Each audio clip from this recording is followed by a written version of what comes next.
지난주일에 우리 말씀 나눈 것이 예수님의 4명의 제자를 부르시는 장면이었습니다. 어부인 시몬 베드로에게 예수님께서 따라오라 말씀하시면서 이제는 사람을 취하는 어부가 되게 하겠다, 그 말씀하셨습니다. 물고기를 잡는 어부는 물고기를 잡아서 죽이는 그런 역할을 하지만, 사람을 취하는 어부는 사람을 그 죄 가운데 있는 사람을 건져내어서 살리는 역할을 한다 하는 것을 우리가 보았습니다. 그것이 바로 주님의 부르심을 받은 그 제자들의 정체성이며, 그것이 바로 또 부르심을 입은 우리들의 정체성입니다. 오늘은 계속해서 갈릴리에서 예수님이 하신 사역을 살펴보겠습니다. 앞서도 잠깐 말씀을 드렸지만, 마태복음, 마가복음, 누가복음 이른바 공관복음은 크게 내용이 두 가지로 이렇게 두 부분으로 나눌 수가 있습니다. 앞쪽의 절반은 갈릴리에서의 사역입니다. 뒤쪽의 절반은 유다, 예루살렘에서의 사역입니다. 이 두 후반부에 있는 유다에서의 사역, 예루살렘 사역은 한마디로 말하자면 십자가 사역이고, 죽음을 향해서 걸어가시고 죽으시고 부활하신 그 사역이고요. 예수님이 3년 동안 공생의 가운데 대부분은 갈릴리에서 사역을 하셨습니다. 가르치시고 또 전파하시고 또 병과 약한 것을 고치셨다. 오늘 본문에 나와 있는 그 주요한 그 세 가지, 우리 갈릴리의 3대 사역이라고 그랬는데, 예수님께서 십자가를 향해 가신 그 길은 불과 일주일 정도예요. 거기에서 갈릴리에서 예루살렘까지 가는 길 한 3, 4일에서 보통 한 열흘 정도예요. 그러니까 성경 전체에서, 예수님 사역 전체에서 한 열흘 정도는 십자가 사역이에요. 그 다음에 이제 부활하셔서 40일 동안 이제 계시지만, 그런데 나머지 모든 사역은 갈릴리에서 이루어졌다.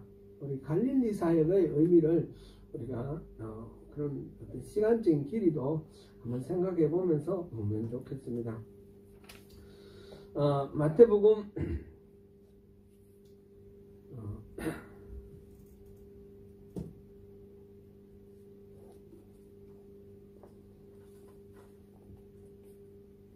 20장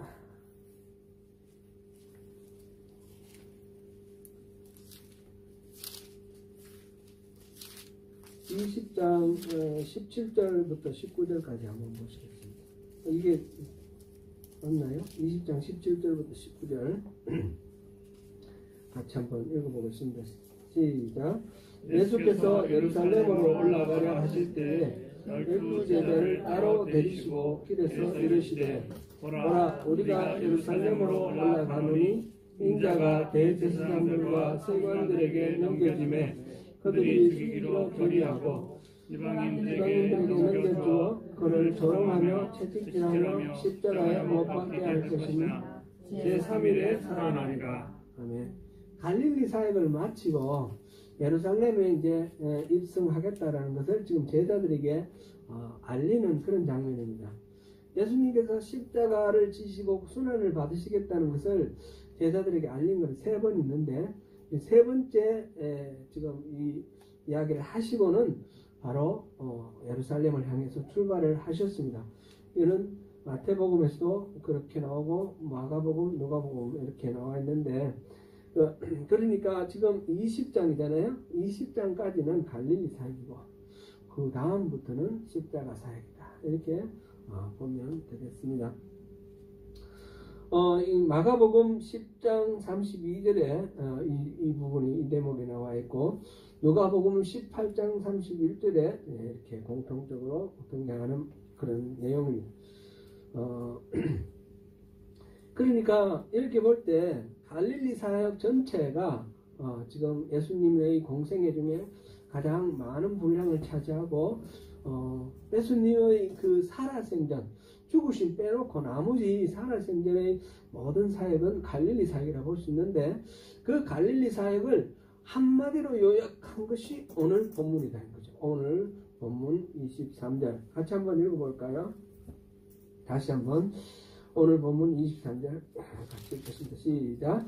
예수께서 온 갈릴리에 두루 다니사 그들을 현황에서 가르치시며 천국 복음을 전파하시며 백성 중의 모든 병과 모든 약한 것을 고치시니. 아멘.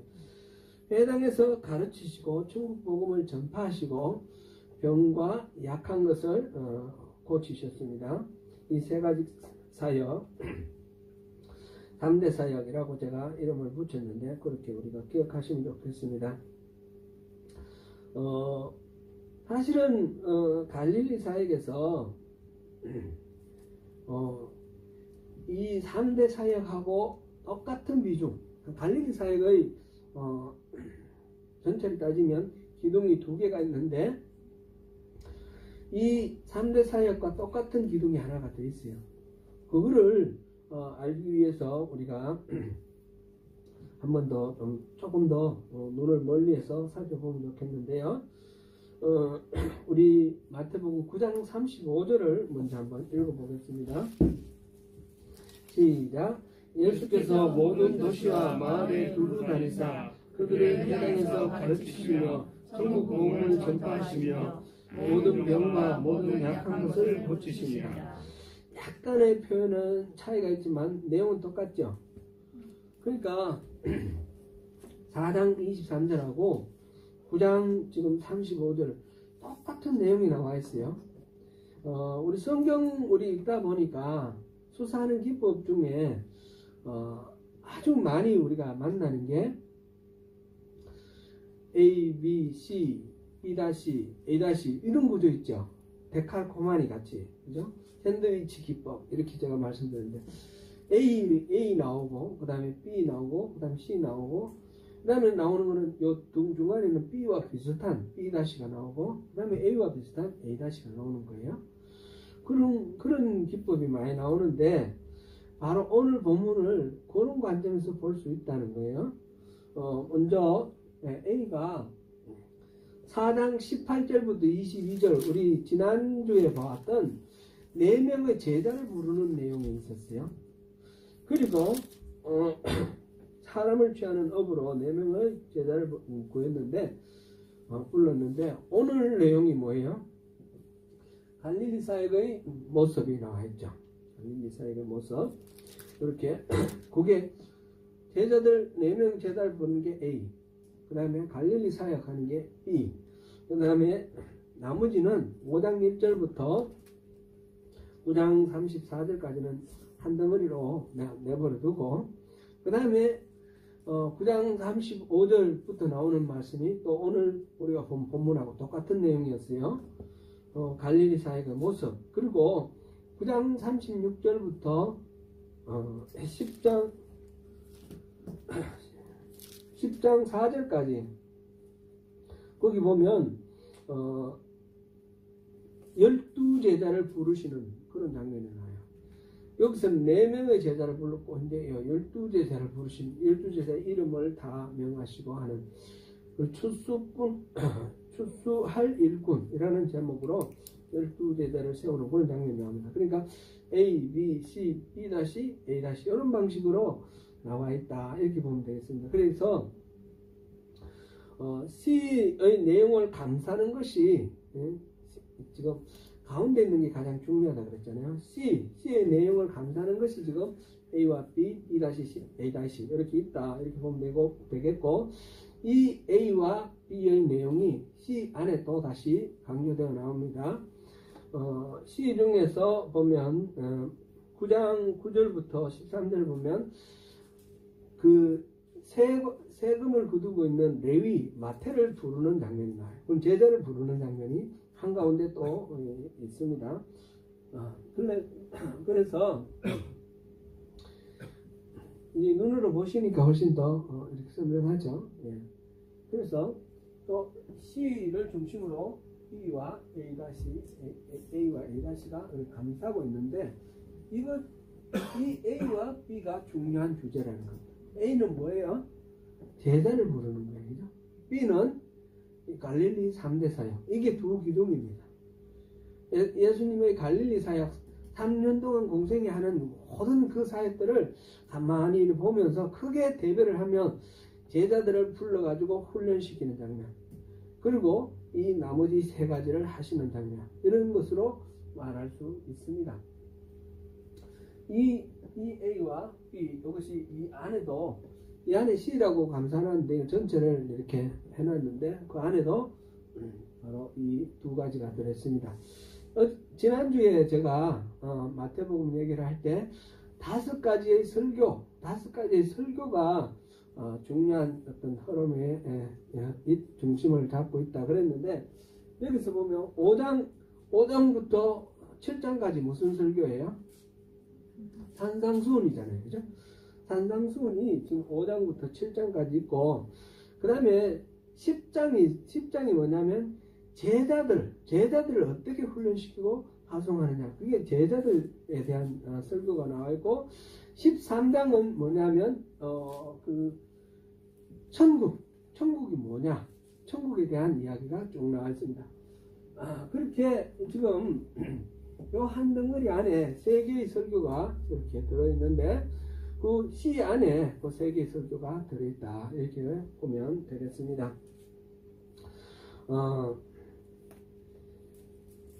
여기서 이제 이걸 제가 말씀드리면, 이 갈릴리 사역 전체에 두 기둥이, 하나는 제자들을 불러서 훈련시키는 것, 하나는 이 3대 사역, 이것이 두 기둥이다. 그거를 확인하기 위해서 우리가 살펴보았습니다. 제자들을 부르는 것은 지난주에도 우리가 봤고, 앞으로 다시 보겠습니다. 10장에는 또 제자들 집중적으로 제자들 교육에 관한 그런 설교이기 때문에 그 부분에 가서 또 더 자세히 보면 되겠습니다. 총 예수님이 비중을 두신 부분은 이거다라는 걸 확인하고요. 그래서 오늘 우리가 살펴보는 갈릴리 3대 사역, 이게 대해서 우리가 오늘 집중적으로 들어가 보겠습니다. 예수님의 공생애는 대부분 이 갈릴리에서 이루어졌는데, 갈릴리가 어떤 땅이었습니까? 우리가 앞에서 봤듯이 이사야가 이방의 갈릴리여 이렇게 부를 정도로 거기는 이방 땅 취급당하는 것이에요. 사실은 이 북왕국 이스라엘이 멸망당하면서부터 완전히 이방 땅이 되었어요.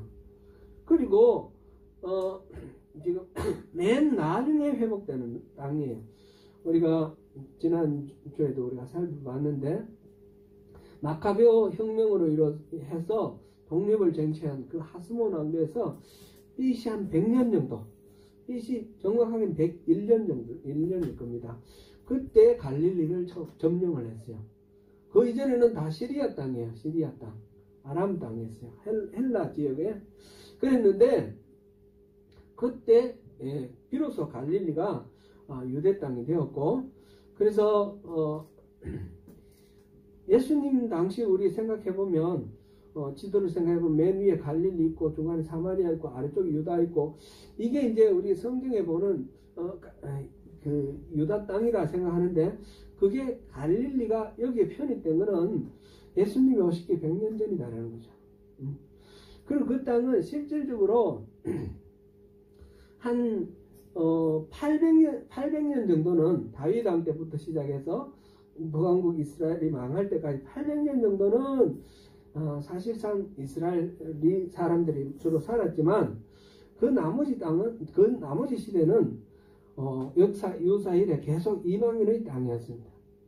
그래서 원래 이방인의 땅이었고, 또 가장 먼저 이방인에게 뺏겼고, 가장 나중 이방인에게 되찾은 땅인데, 그곳에는 헬라 도시, 그 다음에 로마 도시가 이렇게 건설되어 가지고 이방인들이 많이 사는 땅이었어요. 예수님 당시도 이방인들이 많이 사는, 대부분은 유대인들이 하스몬 왕조 때 그 땅을 점령하고는 전부 개종을 시켰기 때문에 유대인이 되었어요. 유대인은 그 핏줄로 따지는 게 아니라 그 유대교로 들어오면 유대인이 되잖아요. 지금도 그렇습니다. 그래서 유대인이 되었지만 실제로는 또 많은 이방인들도 같이 섞여 사는 그런 땅이 바로 갈릴리 땅. 그리고 경제적으로도 굉장히 낙후하고 그런 땅이었어요. 영적으로도 이방인들이 그래 섞여 있으니까 여호와 신앙이 소멸된 그런 상태에서 새롭게 이제 유대교가 자리 잡아가는 그런 상황이에요. 물질적으로나 영적으로나 굉장히 어두운 땅이었어요. 그래서 이 예루살렘 유다 지역에 사는 사람들은 갈릴리 사람들을 아주 하찮게 생각하고 촌놈이다 그러고 별로 존중도 안 하는 그런 상황입니다. 사마리아는 오히려 자기들끼리 오히려 더 단단하게 뭉쳐가지고 유대인들과 적대적인 관계를 갖고 있지만, 그리고 사마리아 그 중심으로 해서 여호와 신앙이 사마리아 중심의 신앙으로 좀 이거는 변질된 거죠. 변질된 그런 신앙으로 또 있어요. 그런데 갈릴리는 이것도 아니고 저것도 아니에요. 아무것도 아니에요. 그러니까 이사야 선지자가 그것을 이제 예언을 하면서 한 말이 흑암에 앉은 백성들이라고 그랬고 사망의 땅과 그늘에 있는 자들, 그렇게 표현을 했습니다. 그렇게 깜깜하고 절망적인 상황에 놓인 그 사람들이 바로 갈릴리 사람들. 그 갈릴리 사람들에게 예수님이 오셨습니다. 가장 어두운 곳에 가장 밝은 빛으로 예수님께서 먼저 찾아오셔서 그들에게 소망을 심어주는 그런 사역을 하신 겁니다. 제자들을 키우는 것과 동시에 이 세 가지 갈릴리 사역을 하셨는데, 이 세 가지는 다 그 백성들에게 소망을 품게 하는 거죠. 현실 속에서 도저히 찾을 수 없는 소망, 가질 수 없는 그런 어떤 삶의 의미, 이것들을 갖게 해주신 것이 바로 갈릴리의 3대 사역의 본질이다. 이렇게 우리가 요약할 수 있습니다. 그 중에 첫 번째가 회당에서 가르쳤다 그랬습니다. 가르치는 것. 이 가르치는 것은 예수님께서 초창기에 계속해서 회당마다 찾아가서 이렇게 회당에서, 이 회당은 유대인들에게 삶의 중심지였어요. 바벨론에 의해서 이 유다가 멸망당했을 때 성전이 파괴됐기 때문에 포로로 끌려간 이 유대인들은 바벨론에서 하나님을 어떻게 예배했냐면 회당에 모여서 예배했어요. 지금도 유대인들은 세계 어느 방방곡곡에 흩어져 가지고 어디를 가든지 10가정 만들면 회당을 만듭니다. 회당을 만들어 가지고 11조를 이렇게 하고 이러면서, 오클랜드도 회당 보셨어요? 유대인 회당? 저는 다른 데는 모르겠고 아우테아 광장 바로 그쪽에 보면, 언덕 위에 보면 그 피트 스트리트에서 아우테아 광장으로 들어오는 쪽에 거기에 유대인 회당이 있어요. 그렇게 회당을 다 만들어요. 그래서 회당에 모여서 성경을 읽는 거예요. 성경 읽는 것이 예배입니다. 우리가 절기 때 읽는 거 우리가 옷 5가지 두루마리 그거 봤었고요. 평소에도 계속해서 이렇게 성경을 그들은 안식일을 지켰는데, 안식일마다 성경을 읽는데, 예수님께서 고향 나사렛에서 배척받아 가는 그 장면을 보면, 누가복음에 나오죠. 그 장면을 보면 예수님께서 회당에 가셔서 거기 회당 그 성경을 읽기 위해서 서시니까 이사야서를 펼쳐줬어요. 그래서 예수님께서 그것을 읽었습니다.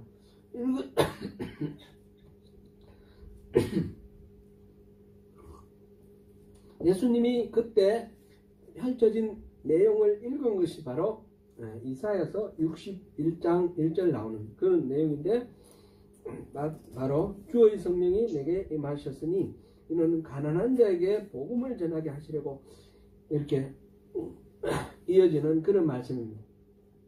이때 예수님께서 이 말씀이 너희 가운데 이루어졌다 하셨어요.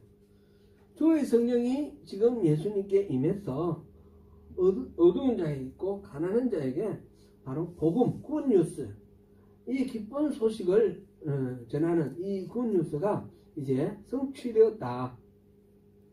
그렇게 선포하시는 그런 장면이 나옵니다. 이 나중에 사도행전에 보면 바울 사도도 이 복음을 전할 때 맨 먼저 회당을 찾아갔어요. 회당에 가서 그 성경을 읽으면서 그 성경에 나오는 주인공이 바로 예수다. 이렇게 설명하는 그런 장면이 나오는데, 바로 예수님께서도 처음에는 회당에서 이렇게 말씀을 전했습니다. 거기서 가르치셨는데 그 가르치신 내용은 뭐겠습니까? 성경 말씀을 가르치신 거죠. 그래서 흑암의 권세에 붙들려 있는 백성들에게 하나님의 말씀 성경을 가르치시면서 삶의 본질이 뭔가, 신앙이 뭔가, 삶에 어떤 소망이 있는가, 이거를 가르치셨습니다. 나중에 예수님께서는 이 가르침이 회당에만 머물러 있지 아니하고 어디에서나 가르치시는 그런 사역으로 확장이 되는데, 산에서도 가르치시고 들에서도 가르치시고 바다에서도 가르치시고, 베드로를 부르실 때 그 장면 보면 바다에서 가르치셨죠. 그리고 우리가 5장부터 볼 이 산상수훈은 산에서 가르치셨죠. 이게 산상수훈에 나오는 팔복 같은 경우 누가복음에 보면 들판에서 가르치셨던, 평지에서, 평지설교 이렇게 부르는데 그건 나중에 또 보겠습니다. 평지에서도 가르치시고 길에서도 가르치시고 어디에서나 이렇게 가르치셨습니다. 하나님, 예수님께서 제자들을 부르셔서 제자들을 따로 이 사람들에게 뭘 특강을 하거나 세미나를 한 것 같지는 않고요. 예수님은 그 많은 사람들에게 가르치실 때 제자들이 같이 듣게 해서 제자들이 그걸 통해서 배우게 하셨고, 그 다음에 이 제자들을 말하면 예수님의 살아가는 삶의 모습을 보고, 우리 등 보고 배운다 그런 말 있죠. 삶의 모습을 통해서 배우게 하고, 그리고 훈련 3년 동안 다니면서 훈련하시고, 그 다음에 이 제자들 통해서 이 마태복음 28장 마지막 보면 모든 민족을 제자로 삼으라고 그러셨어요. 그래서 제자로 삼게 하셨기 때문에 그 제자의 제자를 통해서 우리가 제자가 된 것입니다. 그러니까 제자 삼는 사역이 굉장히 중요한 하나의 사역이 있고, 그걸 위해서 가르치는 것이 중요한 그런 일이었습니다. 그러니까 제자 삼는 거하고 여기서 3대 사역하고 분리되는 건 아니에요. 그죠? 더블도 되는데, 그러나 어떤 중요한 주제를 생각할 때 두 가지 기능이 된다. 이렇게 볼 수 있습니다. 교회의 기능 중에 중요한 기능이 이 가르침입니다. 이 가르침 일반 우리가 교육 훈련, 제자 훈련 이런 용어들이 많이 쓰이는데, 그 중에서 여기서 말하는 가르침은 성경 공부입니다. 성경 공부를 말하고 있습니다. 우리가 신앙생활 한다면서 성경의 내용 모르고 열심히 신앙생활하면 이거는 우리가 본질에서 벗어날 수가 있습니다. 그죠? 엉뚱한 일을 할 수가 있습니다. 그러니까 성경을 잘 배우는 것은 굉장히 중요하고 핵심적인 겁니다. 어떤 목사님이, 이재철 목사님이 설교하시는데 들어보니까 티벳을 갔더니 티벳 그 라싸 큰 그 달라이라마가 사는 궁전인데 그게 말하자면 절이에요. 절. 그래서 백성들이 멀리서 와서 몇 킬로, 몇십 킬로, 몇백 킬로, 몇천 킬로 이렇게 되는 데서 오는데, 거기서 오면 이제 오체투지 그 하지 않습니까? 불교의 절은 몸의 5 부분이 땅에 닿는 것, 머리, 팔, 무릎 이렇게 땅에 닿는 그런 절을 합니다. 엎드려 절하는 거죠. 오체투지 그걸 해가지고 그 라싸에 와서, 그 다음에 거기 가니까 큰 통이 있는데, 술통 같은 통이 있는데 그 통을 굴린다는 거죠. 이 통이 하나는 아함경이고 하나는 금강경이고 하나는 뭐고, 그러면서 이 불경이에요. 불경. 이거 한번 돌리면 이 경전을 한번 읽은 거예요. 내용도 모르고 그냥 이게 통 한번 돌리면 하는 거라고 하죠. 그런 식으로 해가지고는 불경의 의미를 알 수가 없죠. 그럼 불교가 샤머니즘으로 되는 거예요. 기독교도 성경을 잘 모르고 열심히 기도하고 막 이렇게 하면 샤머니즘이 되는 거예요. 그래서 이 가르침을 받는 것이 매우 중요합니다. 성경을 알아야 됩니다. 성경 모르고 백날 신앙생활 해봐야 하나님하고 아무 상관없을 수도 있다. 꼭 그렇다는 건 아니고요.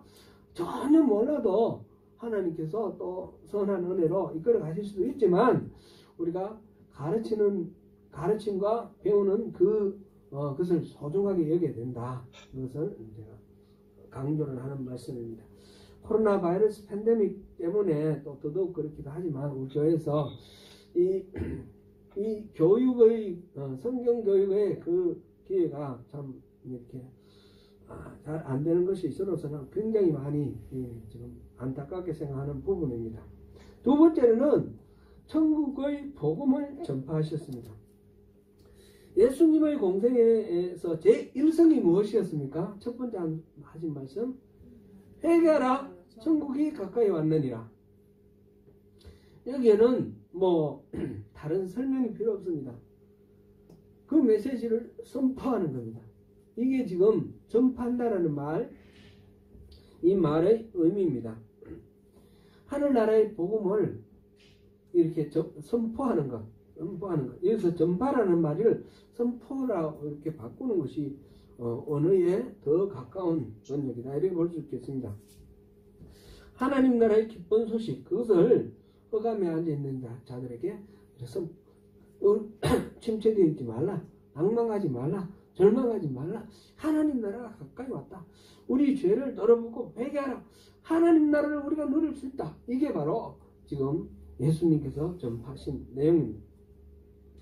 기독교 복음의 핵심이 바로 천국 하나님 나라입니다.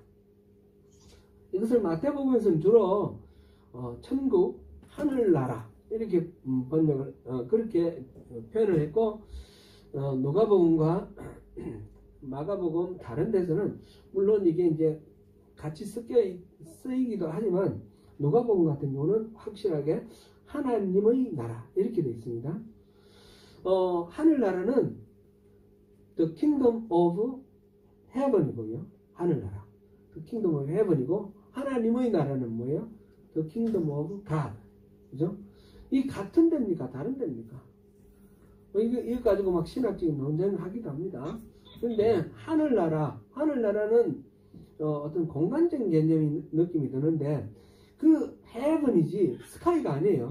저 위에 있는 스카이가 아니고 heaven이라는 다른 차원에 하나님이 계시는 그런 곳, 이렇게 얘기를 합니다. 그래서 이 하늘나라와 하나님의 나라는 같은 곳입니다. 이거는 공간의 개념보다는 통치의 개념. 하나님이 다스리는 나라. 하나님이 다스리. 지금 우리가 하나님 말씀을 순종을 하면 우리가 하나님 나라가 되는 거예요. 우리 한 사람 한 사람이 하나님의 나라가 될 수도 있고, 우리 교회가 하나님의 나라가 될 수도 있는 것입니다. 그렇게 네.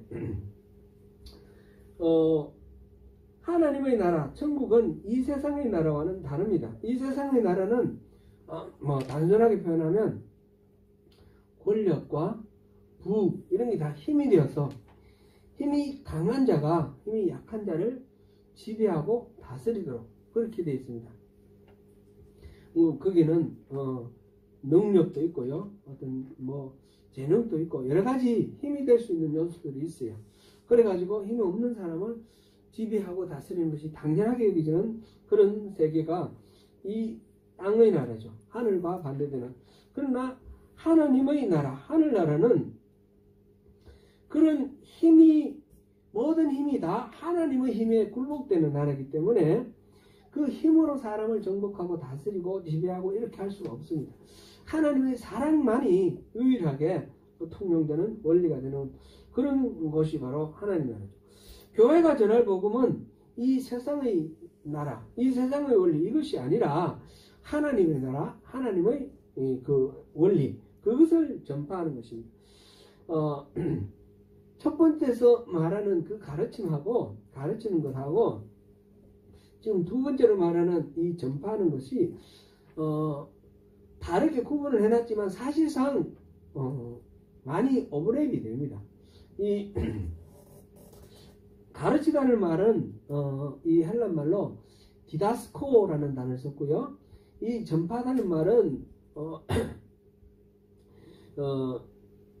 캐리손이라는 그런 단어를 썼는데, 캐리손은 전파하다, 선포하다, 요즘 지금 전도하다 이런 것도 같은 얘기입니다. 그런 식으로 이렇게 두 단어를 썼는데, 이것이 사실은 같이 이루어지는 거예요. 예를 들면 지금 다음 시간에 우리가 볼 산상수훈은 설교죠. 설교니까 기본적으로 산상수훈은 가르침에 해당되겠습니까? 전파에 해당되겠습니까? 이거는 전파에 해당됩니다. 예? 기본적으로 설교, 그 다음에 전도, 선포, 이거는 같은 카테고리에 해당됩니다. 그런데 우리가 5장 한번 보겠습니다. 5장 2절. 5장 2절 뭐라고 했냐면, 입을 열어 가르쳐 이르시되, 이렇게 되어 있어요. 예수님께서 산상수훈을 하셨는데, 이거는 말하는 캐리손의 명사가 캐리그마인데, 지금 산상수훈은 예수님의 대표적인 캐리그마예요. 캐리그마인데, 이것이 동사가 뭐라 되어 있느냐면 가르치다 라는 말로 시작했습니다. 디다스코라는 단어로 시작했단 말이죠. 그러니까 가르침과 선포는 결국은 같이 오버랩된다 이런 말이죠. 이제 초점을 어디 맞추느냐에 따라서 성경 말씀을 주로 해석하고 설명하고 적용하는 것을 초점을 두면 그거는 가르침, 디다케에 해당되는 거고, 그것보다는 그런 설명, 가르침, 해석 이런 게 없이 하나님 주신 어떤 말씀을 이렇게 좀 일방적으로 이렇게 전하고 이렇다라고 말하는 것, 선포하는 것, 이것이 디다케, 캐리그마에 해당됩니다. 근데 실제로는 같이 이루어질 수밖에 없어요. 이제 우리 교회를 한번 생각해 봅니다. 제가 이제 설교를 할 때는, 설교는 디다케입니다. 선포입니다. 설교를 할 때는 질문 안 받습니다. 질문 안 받고 일방적으로 목사가 일방적으로 이렇게 설교를 하죠. 설교자들, 어느 설교자들은 요즘은 질문하시는 그런 설교자들도 있는데, 설교의 기본 본질은 질문 안 받고 일방적으로 이렇게 전해주는 거예요. 이거는 그래서 디다케예요. 디다케. 전파, 선포예요. 근데 우리가 신앙생활을 하다 보면 필요한 게 너무 많아요. 이 성경에 나오는 어떤 본문을 제가 일방적으로 전한다고 해서 못 알아들어요. 저도 못 알아듣고 그렇습니다. 그러니까 공부를 해가지고 여러분들에게 이 말씀은 이런 배경을 가지고 있고 이런 뉘앙스이고 이렇게 우리가 삶에 적용해야 됩니다 라고 합니다. 이거는 어디에 해당될까요? 이건 가르침에 해당되는 겁니다. 이건 가르침. 이건 디다케고, 아까 그는 캐리그마와 디다케가 실질적으로 설교 가운데 함께 어우러져 있다는 거죠. 그래서 여기서 지금 성경에 나오는 가르치고 천국을 전파하고 천국의 복음을 전파하고, 이것이 실질적으로는 그렇게 오버랩돼서 나올 수가 있다. 그렇게 우리가 생각하면 좋겠습니다. 우리가 흔히 이제 교회에서 하는 기능 중에 제자 훈련이 있습니다. 제자 훈련하고 그것도 교육 훈련 이렇게 말하는데, 교육 훈련 그거는 헬란 말로 하면 파에디오라는 단어를 써요. 파에디오, 제자를 훈련시킨다, 가르친다, 이럴 때는 파에디오. 교육학 할 때 영어가 페다고지죠. 페다고지. 이거는 그 파에디오에서 나온 말입니다. 그러니까 디다스코하고 파에디오하고는 또 다른 겁니다. 디다스코는 여기서 말하는 가르치다는 것은 성경의 말씀을 가르친다. 그 다음에 여기서 캐리손이라는 동사를 썼고, 명사는 캐리그마인데 이거는 전파, 선포, 이게 라는 것입니다. 지금 교회가 전하는 복음은 바로 이런 하나님의 말씀을 이렇게 전하는 겁니다. 근데 예수님 당시 그 청중들하고 우리하고 차이가 있는 거죠. 예수님 당시 청중들은 예수님이 선포를 하시면 그게 무슨 말인지 다 알아들었어요. 그 이제 몇천 년 동안 몸에 익은 하나의 문화이고, 그들의 머릿속에 들어있던 내용이거든요. 복음의 핵심이 뭡니까?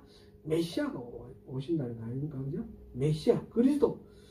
그거는 계속 조상 대대로 듣고 배우고 오던 그런 거기 때문에 아까 그 이사야서 61장 읽고 이것이 여러분 가운데 이루어졌습니다. 이렇게 말을 하면 예수님이 말씀하시면 무슨 말인지 다 알아요.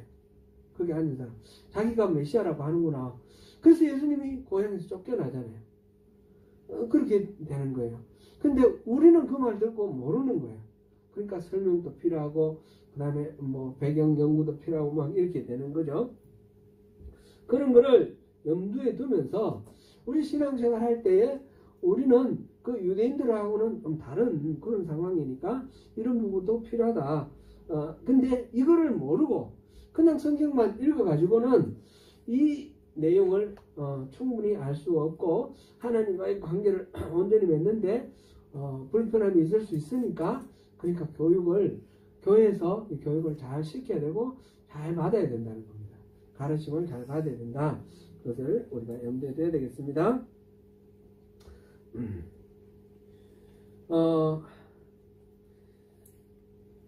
우리가 이렇게 볼 때 세상은 정말 희망이 안 보이는 것 같은 그런 암담한 그런 상황이 많이 있습니다.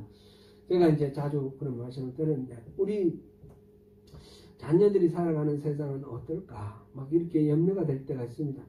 그리고 제 자신의 인생도 이렇게 한번 돌아봤습니다. 돌아보는데 이 말씀 준비하면서 생각해 보니까 제가 이제 60 이상 이렇게 살았는데 세상적으로 이렇게 평가를 해보면 제 친구들이나 뭐 이렇게 생각해 보면 세상 속에서 저는 뭐 별 볼 일 없는 그냥 한심한 그런 인생을 산 것으로 이렇게 보일 겁니다.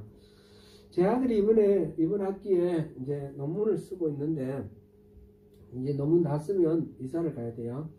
이제 아들하고 무슨 얘기하다가 그런 이야기를 했습니다. 우리 집이 이사 가야 하기 때문에 자기에게 꼭 필요한 거 아닌데 석사과정을 했다는 거예요. 이 자식이 완전 부모를 생각하는 이 효심은 감동이 되겠지만 인생의 2년을 그런 식으로 소비하게 했다니까 너무너무 마음 아픈 거예요. 저는 네가 공부하니까 우리가 살 수 있다 이랬는데 그게 거꾸로 된 거예요. 얘는 속으로 내가 졸업을 해버리면 이사해야 되니까 졸업 안 하고 또 해야 되겠다 이렇게 생각했는 모양이에요. 그래서 너무 마음이 메였습니다. 좀 그런 상황 생각하면 좀 기막힙니다. 제가 또 이 오클랜드 이 렌트비가 올라가지고 또 어디 구해가 가면 지금 제가 이제 받는 어떤 이 어닝으로 이거는 해결이 안 되는 거예요. 그래서 이걸 또 어떻게 해결해야 되나 막 고민하고 있습니다. 제가 회사를 그만두고 목회기를 나섰을 때 그때 제 페이가 뭐 말하자면 뉴질랜드 달러로 한 10만 불 됐어요. 그런데 그런 거를 내버려 두고 이게 올 때는 하나님이 모두 다 책임져 주시고 탄탄대로를 뭐 이끌어 주실 거라고 생각을 했어요. 그런데 뭐 좀 가만히 생각해 보면 좀 아쉬운 부분도 있는 거예요. 세상적인 눈으로 볼 때는 참 한심하다 이런 생각 들 때도 있는 거예요. 그러면 제가 낙심이 되는 거예요. 내가 뭐 하고 있나 그런 생각이 드는데 눈을 이렇게 시야를 싹 돌려가지고 하나님께로 초점을 맞춰보니까 전혀 그런 게 아닌 거예요. 내가 만약 목회를 안 했으면 제대로 신앙생활이나 했을까?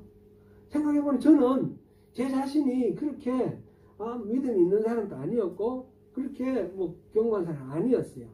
하나님이 저를 불쌍히 여기셔서 목회하게 하신 것 같아요. 성도 여러분들은 다 믿음이 든든하시니까 그냥 목회 안 해도 성도로서 믿음 잘 지키실 수 있으니까 그냥 놔두셨고 저는 안 되니까 이렇게 목회하도록 만드신 것 같아요. 저는 여러분들 존경스럽고 여러분들 부럽습니다. 한편으로는 그런 걸 생각하면 제가 얼마나 또 혜택을 많이 받고 있는가, 얼마나 많은 복을 받고 있는가, 그런 생각이 되는 거예요. 그래서 이 복음이라는 것은 세상의 눈으로 보면 아무것도 없는 것 같고 하잘 것 없고 모자랄 것 없어 보이는 것 같은데, 이 눈을 시야를 돌려서 하나님 나라의 그 원리에서 보니까 풍요롭고 풍성한 거예요.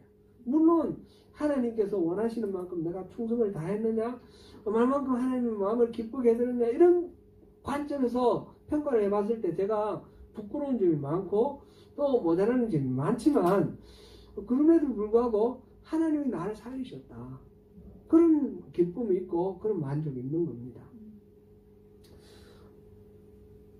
함께 부르심을 받은 사랑하는 성도 여러분, 다른 것 바라보지 마시고 우리가 믿는 도리의 사도이시며 대제사장이신 예수 그리스도를 깊이 생각하십시다. 우리가 예수의 피를 힘입어 성소에 들어갈 담력을 얻었습니다. 그러므로 우리는 믿음의 주여 온전하게 하시는 이인 예수를 바라보는 그런 삶을 살아가십시다. 세 번째로 예수님께서 하신 일은 모든 병과 약한 것을 고치셨습니다. 인생을 살아가면서 당하는 힘겨운 삶 중에 하나는 바로 질병의 고통인 것 같습니다. 세상의 과학이나 의술이 발전하면서 인간의 수명은 길어졌지만 전에는 알지 못하던 수많은 병들이 발견되었고 그 병 가운데 또 고통하면서 살아가고 있습니다. 물론 병이 옛날에 없었던 건 아니었고요. 모르는 상태로 일찍 죽었겠죠. 근데 요즘은 그 치료받고 하는 가운데 또 고통하며 살아가고 있습니다. 예수님께서는 기본적으로 이러한 육체의 질병을 치료하여 주셨습니다.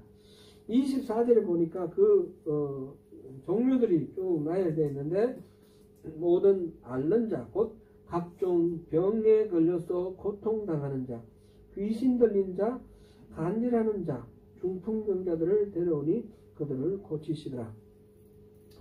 여기서는 이제 육체적인 병들이 쭉 나열되어 있고요. 귀신 들린 자, 이러면 영적인 그런 병도 되겠죠.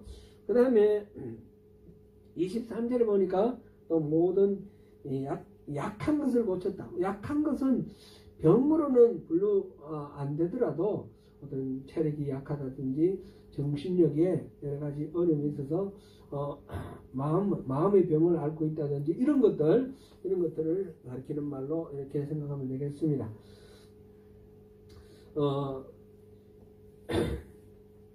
예수님께서는 기본적으로 이런 것들을 고쳐주셨는데, 제가 이제 부끄러운 고백을 하나 또 하겠습니다. 제가 아픈 분들을 위해서 기도하는 것이 점점 제가 약해지고 있습니다. 작년에 제가 사인받을 일이 있어서 홍 권사님 댁을 방문을 했었는데, 전 집사님이 손이 불편하셨어요. 손이 이렇게 마음대로 움직여지지 않는 그런 상태가 되었어요. 그런데 당연히 당장 붙들고 기도를 해야 될 거 아닙니까? 근데 제가 그냥 나왔어요. 나오면서 아이고, 내가 기도해야 되는데 그냥 나왔구나, 그런 자책이 들었습니다. 예를 하나만 들었지만 제가 그런 거를 많이 이렇게 자꾸 잘 실수를 범하는 거예요. 누가 아프면 당연히 기도를 해야 되는데 그냥 아이고 편찮으시군요, 어디 병원 어디 가보셔야지, 그러고 나오는 거예요. 제가 늘 기도를 할 때 하나님은 우리의 주인이시고 우리의 종이 아니기 때문에 내 욕망을 채우기 위해서 하나님을 불러다가 이것저것 막 요구조구를 들고 그렇게 기도하지 말라, 그런 말씀을 제가 여러 번 들었습니다. 하나님이 주인이시니까 내가 하나님 뜻을 알고 하나님 뜻에 맞추기 위해서 내가 하나님 뜻을 구하라, 그런 기도의 기본 자세에 대해서 말씀을 강조하다 보니까 하나님에 대해서 내 자신의 현 주소를 얘기를 하고 시시콜콜 낱낱이 구하면서 하나님의 은혜를 구하는 것, 그거를 잊어버리는 거예요. 모르는 사이에. 구하는 기도를 하는 것을 점점 이렇게 소홀하게 되고 잊어버리는 거예요. 부모가 한번 생각해 보시면 자녀가 자기는 다 컸다고 그러고 뭐 요구를 안 하면 진짜 다 컸으면 좋겠지만 여전히 부모의 도움이 필요하고, 그래서 와서 시시콜콜 다 얘기하고 있었던 일 다 얘기하고 그러면서 도움을 요청하는 게 좋겠습니까? 아니면 아무 말도 안 하고 지 인생 지대로 살아가는 게 좋겠습니까? 시시콜콜 얘기하는 것이 그게 부모와 자식 간의 관계입니다. 그죠? 하나님과 우리의 관계도 그런 관계입니다. 그래서 하나님을 종으로 부려먹으려고 그러면 안 되겠지만 있는 그대로 내 상황을 말씀드리고 하나님 은혜를 구하는 것은 그건 바른 기도인 거예요. 근데 그거를 제가 잊어버렸습니다. 제 페이스북 친구인 이익상 목사님의 글을, 짧은 걸 하나 소개하겠습니다. 코르넬리우스라는 사람이 기록한 부분인데, 토마스 아퀴나스라고 유명한 신학자 있죠. 토마스 아퀴나스가 교황 인노켄티우스 2세, 제가 세계사 시간에 이노센트 2세 이렇게 배웠습니다. 이노센트 2세를 만났어요. 교황을 만났는데 교황이 돈이 너무 많이 있는 거예요. 그래서 그 토마스 아퀴나스 앞에서 돈을 막 세면서, 보시게, 토마스, 교회는 이제 은과 금은 내게 없거니와 이렇게 말할 필요는 이제 더 이상 없어졌네. 그렇게 말했습니다. 그자 토마스가 말했습니다. 맞습니다, 아버지. 이 교황을 포프, 아버지라고 부르죠. 하지만 교회 역시 이제는 일어나 걸으라 라고 더 이상 말할 수가 없습니다. 그렇게 이야기를 했습니다. 우리 성도님들 가운데 편찮으신 분이 많이 계십니다. 아니, 제가 보니까 대부분 다 편찮으신 것 같아요. 규칙적으로 인슐린을 맞으시는 분이 계시고, 수술 받으신 후에 또 관리를 계속해서 하셔야 되기 때문에 불편하신 분도 계시고, 허리 아프셔서 예배 시간에도 계속 서 계셔야 하는 그런 분도 계시고, 팔이 아파서 스테로이드까지 맞으시는 분도 계시고, 최근에 또 대장 내시경 검사하신 분도 계시고,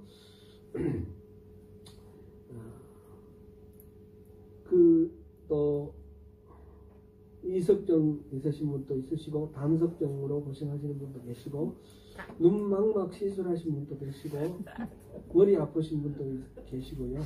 여기까지만 하겠습니다. 우리 모두 함께 하나님의 은혜를 구하십시다. 육체적인 것뿐 아니라 정신적인 것, 영적인 것, 하나님의 그 손길, 그 치유하심이 우리 모두에게 필요합니다. 우리 교회에서도 내게 금과 은은 내게 없으나 내게 있는 것으로 내게 주노니 나사렛 예수 그리스도의 이름으로 일어나 걸어라. 이 말씀, 이 은혜의 말씀이 우리 일상의 기도가 되고 일상에 우리가 경험하는 그런 역사가 되면 좋겠습니다. 갈릴리 사람들은 세상 사람들로부터 하찮게 여겨지는 보잘것없는 사람들이다. 그런 말씀 드렸습니다. 그러나 그렇다고 해서 이 예수님의 부르심을 받은 이 4명의 어부들, 그들은 아무것도 의지할 게 없어서 그냥 이래주거나 저래주거나 이판사판이다 그래서 따라온 건 아니라고 그랬어요. 그들에게는 재산이 있었고 그들에게는 가족이 있었고 그 예수님을 따르는 것을 위해서 많은 값을 지불했습니다. 그러나 예수님의 제자로 부르심을 받는 것이 따지고 보니까 그들이 버리고 그들이 지불한 값과 비교할 수 없는 그런 복된 거라는 거죠. 하나님의 그 나라, 예수님이 선포하시는 그 나라를 누리기를 원했던 2000년 전에 갈릴리 지방 그 사람들과 비교할 때 우리는 어떻습니까? 1000배, 10,000배의 복이 있습니다. 그들은 알지 못하는 가운데, 예수님이 어떤 분인지 확실히 알지 못하는 가운데 그렇게 따랐지만, 우리는 예수님이 어떤 분인지 다 알고 따르는 것입니다. 얼마나 이게 분명한 겁니까? 부르심을 받은 그 갈릴리 어부들에게 어떤 특별한 자격이 있었거나 어떤 특별한 능력이 있어서 그들이 선택된 것이 아닙니다. 마찬가지로 우리가 뭔가 잘나서 우리가 부르심을 받은 것이 아닙니다. 지난 수요일 호세아서를 우리가 함께 말씀 나누면서 말씀을 전하는 저도 많은 은혜를 받았습니다. 두 가지였는데, 지난주에 말씀 핵심에 하나는 이스라엘이 민족의 그 멸망에 임하게 되는 그런 그 엄청난 위험 앞에 놓였는데, 그 이유가 뭔가, 그들이 지은 죄가 뭔가, 하나님을 알지 못하는 거라는 겁니다. 모든 것들이 다 하나님이 주신 건데 그걸 모르고 다른 신을 섬기면서 그 신이 그걸 베풀어 줬다라고 착각하고 있는 것입니다. 비를 내려주시는 분도 하나님이시고, 햇빛을 주시는 분도 하나님이시고, 공기를 주시는 분도 하나님이시고, 우리가 살아있는 조건 모든 것들이 하나님이십니다. 내가 만약 부모 잘 만나가 돈 많다 그러면 그것도 좋은 부모 만나게 하신 하나님이시고, 내가 건강이 좋고 몸이 체력이 좋아서 활발하게 운동하고 활동해서 돈을 많이 번다, 뭐 어떤 성취를 이룬다, 그러면 그것도 건강을 주신 하나님의 은혜이고요. 머리가 좋다면 그것도 하나님의 은혜이고요. 뭐 용모가 뛰어나다면 그것도 하나님의 은혜고, 모든 것들이 하나님의 은혜인데 그걸 모르고 내가 잘났어, 내가 똑똑해서, 내가 강했어, 그렇게 생각하기 쉽다는 거죠. 그게 아니라 하나님의 은혜라는 걸 알면, 하나님을 알게 되면 우리 인생이 달라지는 거죠. 두 번째는 뭐였습니까? 그 고멜이 호시아로부터 도망을 갔는데, 호시아가 그 고멜을 돈을 지불하고 도로 사서 자기 아내로 다시 삼습니다. 그런데 이 고멜이 호시아로부터 이렇게 구원을 받는 그 이유가, 고멜이 자기가 회개를 했다거나 자기 남편 호세아에 대한 신뢰가 깊다거나 그런 것하고는 아무 상관없습니다. 고멜은 지 좋다고 다른 남자 쫓아갔다가 노예가 되어 있는데, 호세아가 이 아내를 사랑했기 때문에 값을 지불하고 그를 도로 사와서 해방시키고 아내로 삼는 겁니다. 우리가 회개를 철저히 하게 하고, 우리가 참 믿음이 던던해서 하나님 우리를 선택하시고 구원하시고 자녀 삼으신 것이 아니라, 우리가 아직 하나님을 모르고 하나님 대적할 때 독생자 예수를 먼저 감수를 치르시고 하나님은 우리를 구원하신 것입니다. 이게 얼마나 놀라운 은혜입니까? 그죠? 우리가 부르심을 받은 것은 전적으로 하나님의 은혜, 긍휼, 사랑 덕분입니다. 우리가 내세웠고는 아무것도 없다는 사실을 깨닫는 것, 그것이 정말 큰 은혜입니다. 사랑하는 성도 여러분, 주님을 아는 것이 신앙의 핵심입니다. 열심히 복음을 듣고 열심히 가르침을 받으며 그 치유, 주님의 그 손길을, 그 치유를 받으시고 제자가 되셔서 주님의 그 가르침과 선포, 치유의 통로가 되셔서 주님이 또 마지막으로 요한을 하신 말씀처럼 모든 민족을 제자로 삼는 그 소중한 은혜를 누리시는 저와 여러분 되시기를 축원합니다.